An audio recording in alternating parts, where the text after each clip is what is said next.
Can't think of a good transition for this one. I was going to ask you, are you a Koz? Remember, if you're a Koz, you have to tell me. I hate you. Time to go over the latest Mark Kozelek with Petra Haden album, Joe I Always Smiled. You said Joey really weird, right there. Joey? You're like, Joey! Joey! You said it very odd. It kind of worried me a little bit. I just had a minor stroke. Just a minor Just That's teeny what bit- I was worried about, Just if you had a teeny stroke bit of the or not. stroke.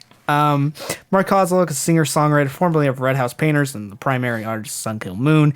In this current era of his career, he is more focused on storytelling and spoken word elements than being melodic and actually singing. Yeah, no shit. And he's also very long-winded. Yeah, no shit. And he takes a really, really long time with his narratives. Yeah, no and you're shit. you're either gonna like it or you're gonna hate it. I guess primary example being I Also Want to Die in New Orleans. I fucking hated. This time I actually like it a lot. I thought you were okay with it last time. But I Also Want to Die in New Orleans. Like, I was okay with the production, but it went nowhere. And like, I was okay with the general sound of his voice, but his stories were too long-winded and unfocused, and there's nothing in the album to make me care. So some notable works that Sun Kill Moon has put over the years. Benji, Common and Light and Love are Red Valleys of Blood, which is very just an audio diary of sorts that happened over the course of a year. This Is My Dinner, which was a travel log they released in 2018. That had some kind of lackluster production looking back at it.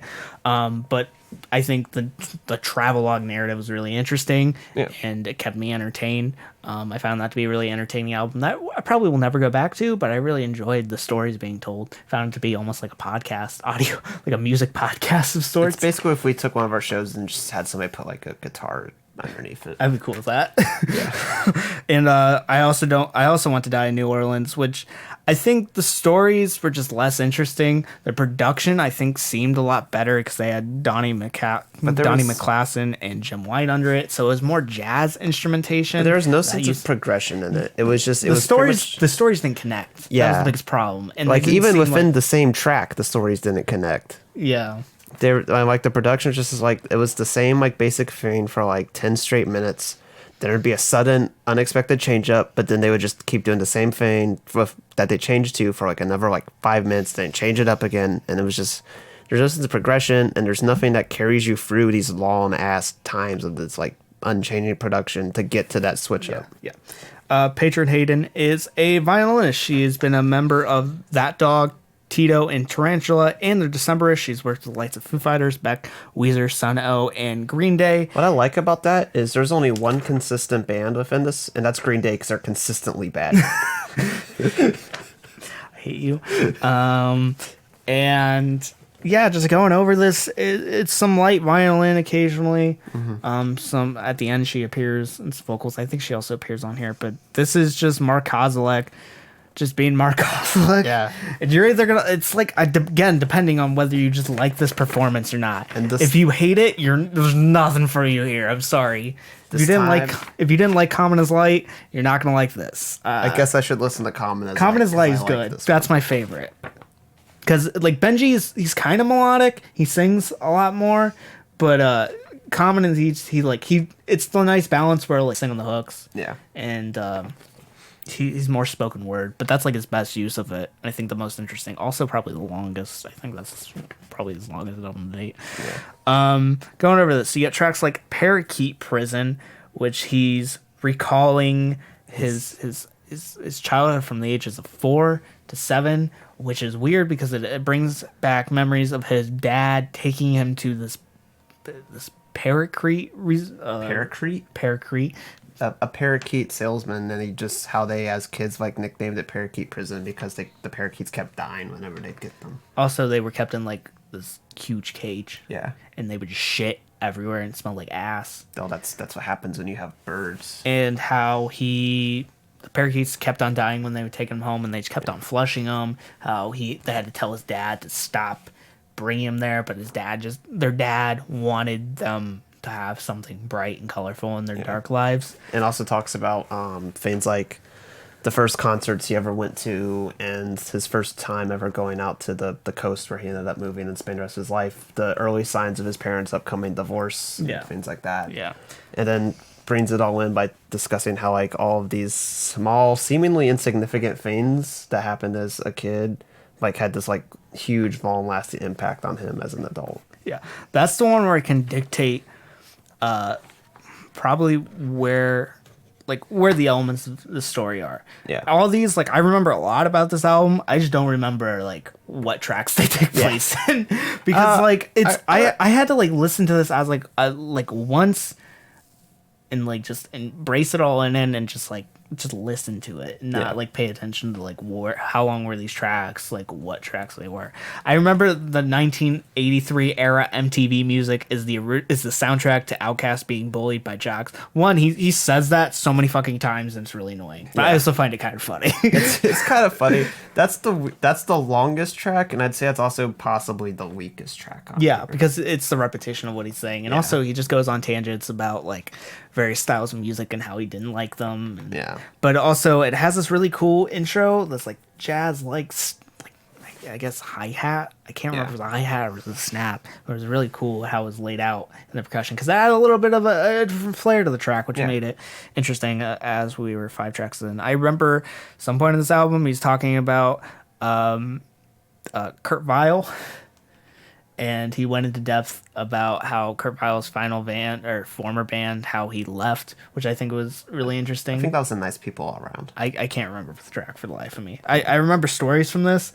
I just don't remember where they were placed. Nice People All Around in 1983 era MTV music is the soundtrack to Outkast being bullied by jocks. Are like the two most like all over the place out like tracks. They're the least like focused and like tuned in on their stories, because Joey Always Smiled is him recounting like his childhood with like his pretty much, I guess you can consider childhood friend, and like, how his brother was mentally disabled. Yeah, mentally and physically disabled, and how like even though like whenever he was freaking out, he always had a smile on his face, and also how his brothers took care of him. Yeah. Like that was how the thing he remembered the most, was how like his brothers were always there and they were always taking care of him and trying to do the best. But also kind of recounting like how his relationship with like the one brother, not Joey, but like the one that he was more close to, and like influenced him to be a better guitar player and finally take his like work as a guitarist seriously. Yeah. Because like he invited him to go to one of his guitar lessons. He's like, hey, you got an opening. His guitar. He's like, yeah, if you don't get your shit together, he can have your spot.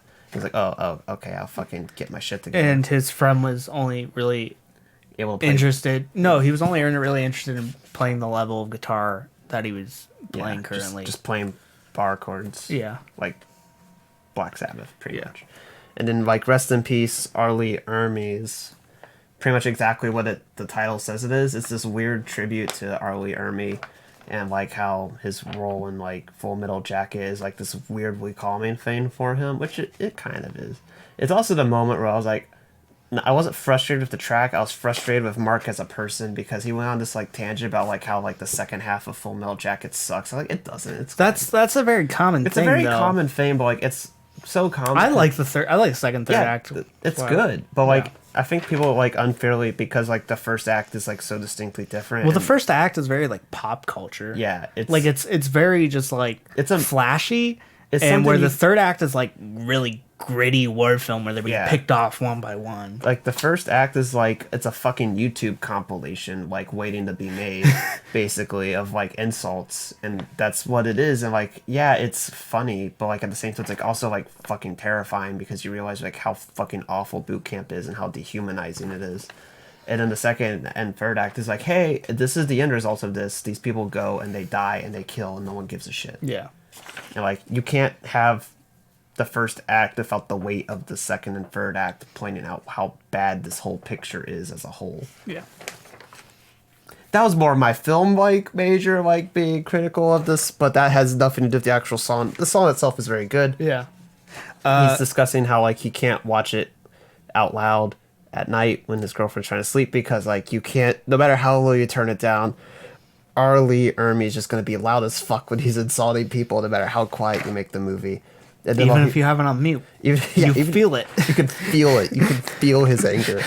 But then while Googling like Vincent Dion, how to fucking pronounce his last name, so you could figure out how to spell it while he was writing out the lyrics of the song, he saw an article about how he had the Arlie Ermy had died, and it's kind of like a final like tribute to like, oh, he was also in this movie, and I forgot about that. And he was also in this movie, I forgot about that. But he'll always be, Which is very like Mark Kozelek. Yeah. He'll like mention one thing about a person and list like four other things Yeah. that he remembers or vaguely remembers. He's also very focused a lot on like pop culture, like listing off artists and like tributing artists. Like he tributed a member of the Partridge Family on "This Is My Dinner" and then performed the Partridge Family theme, which is a weird cover choice. You know what else is a weird cover choice? The Power of The Love. end of this album, which is just a cover of "The Power of Love" by Huey Lewis and the News. It's weird, but at the same time, it works. It's totally his stick at this point, so it's not like... I forgot to mention, though, my favorite lines and references and things that he's talking about in this track. Spanish hotels are echoey. Yeah, he's talking about how Basically, he's having sex with someone and the floors are too thin and it echoes throughout the whole hotel and people are complaining. It's like, it's not my fault that your hotel is really echoey and everyone can hear me having sex. And then he was like, you need to get stronger walls or soundproofing so people can make love or something. Yeah. something It's just such a weird story, but like, for being 12 minutes, it doesn't feel 12 minutes because it's so weird and goofy and fun. Yeah.